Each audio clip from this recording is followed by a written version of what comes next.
So again, we're going to go back to this. Tyler, you've got this prison lie. We'll call it a prison lie. Yeah, Let me adjust the camera a little bit so that I can get a nice angle. Make sure we can. All right, there we go.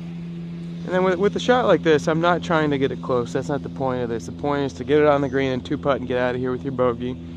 Especially with this lie. It's a little downslope. You get some clumps of grass behind it. Very muddy right here, but also very firm.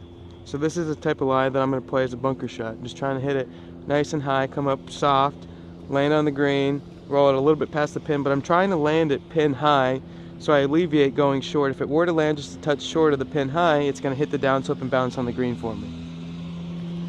But all right, let's see it. Key with this shot though is definitely to stay committed and swing through the ball. A lot of the amateurs will decel, therefore chunking it. Because it is a muddy lie, the leading edge is going to hit the ground first and stop the club. So you definitely need to accelerate through the ball when hitting this shot as well.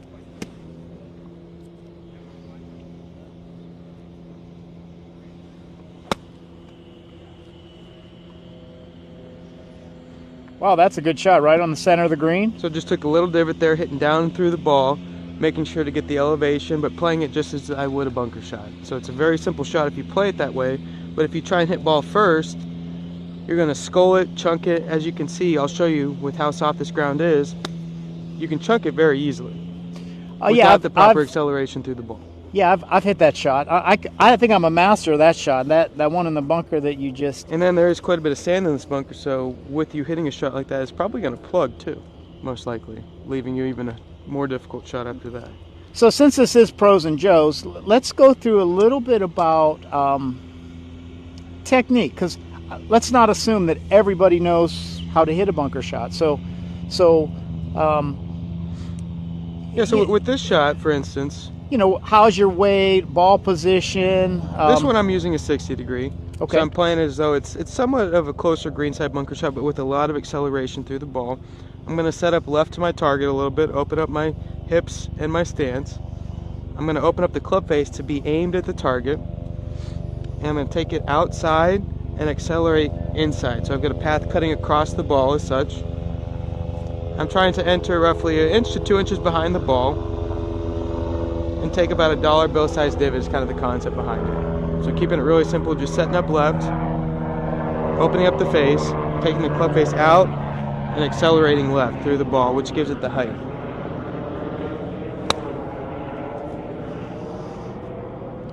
Wow, that's really good.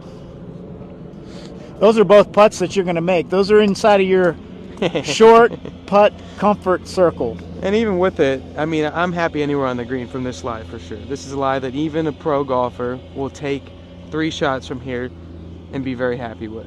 So you got to keep that in mind. You're just trying to get out of a situation that can compound your error by just hitting the smart shot, which is definitely flying it to at least the pin and letting it roll past, staying on the green. If you try and get cute with it, I mean, if you land short in that sandy stuff right there, the odds of getting that up and down are very tough because you can see that it's some grain coming in. You're probably going to chunk that shot as well. So no matter what, you want to make sure to get it to the pin at least. And that's one thing that most amateurs, they're trying to get the shot up and down, not realizing by trying to play it that way, they're going to make a much worse score than if they play the smart shot. And by doing that, time after time, you're going to really lower your scores over the 18 holes. Yeah, there's so much wisdom in that. Because even if you... I mean, if you landed it short, if you landed it up on that hill, even if you landed on that dormant grass short-sided, now you got a really sensitive, chunky chip because there's thick grass, there's rough on the other side of that, so it's no picnic. Yeah, no, I don't even think landing it there. I mean, it might even stop. You know, I don't think there's really any play besides flying it to the pin.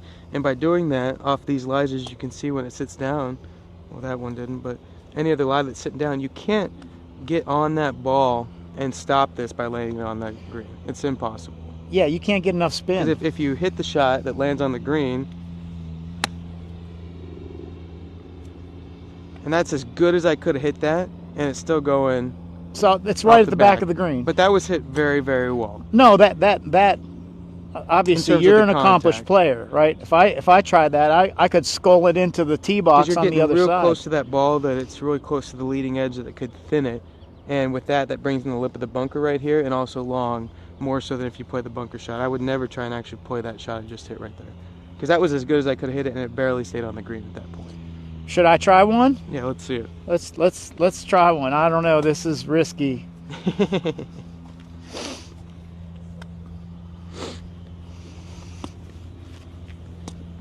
So try one. Let's show everybody. Try one without just a normal shot, like you're just trying to hit the ball. Ball first.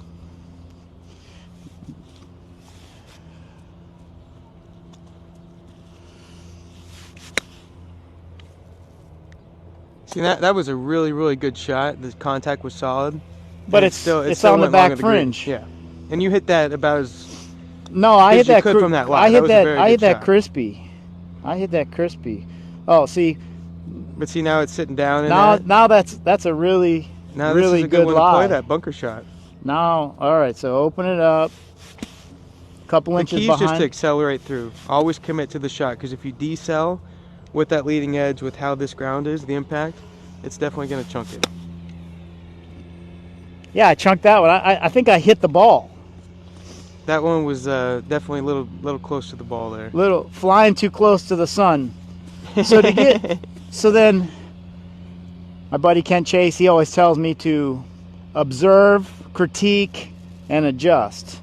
So for me, I probably have to move the ball a little bit more forward in my stance. Yeah. Because I caught ball, I caught it clean. So I got to move that a little bit further forward. Now you say come a little out, little chunk, little.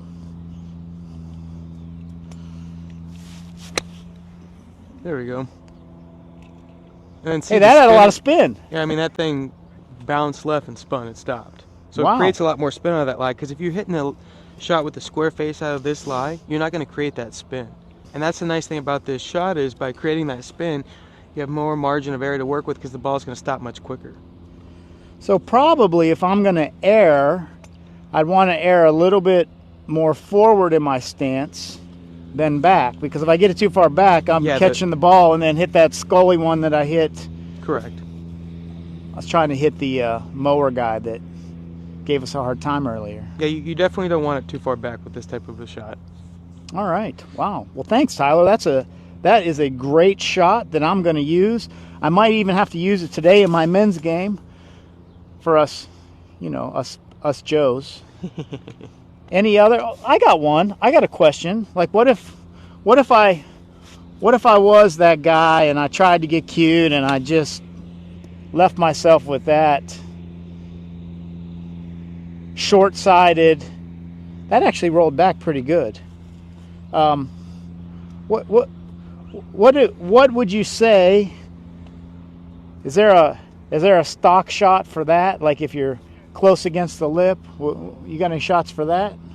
In terms of if your ball's up against the lip. Yeah, right like there? say that first pin, I'm like short-sided. I hit that scully one, right? It didn't. Well, that's set up. We'll make a few different scenarios. Maybe come down here and look at a couple other ones. Maybe you can give us some tips on that. Maybe. I'm trying to get one to spin back. It's hard to get the spin out of this line. It is hard to get that. There we go. I mean, all right, now frosted. I mean, like I said, that shot is just as difficult as this shot too, because for the most amateurs, because of the fact that it's feeding away, you've got all that rough that's going to catch the ball, so you got to fly it to the pin. But the thing is, it's all running away, so out of that lie, they're typically not going to get much spin as well. So it's going to leave you a tough shot, so we definitely don't want to be there, but if we are there, that's something that you want to not compound your error even more and just get it out on the green. Make sure you two-putt from there. Yeah, let's check that one out. You got time? Yeah.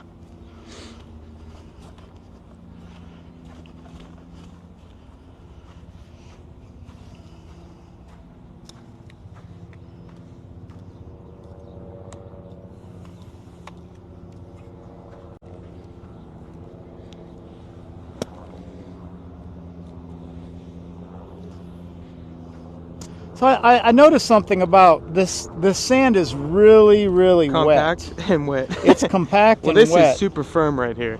Is this the kind of sand that? Is this the kind of sand that you see on the Korn Ferry tour? Not exactly. Well,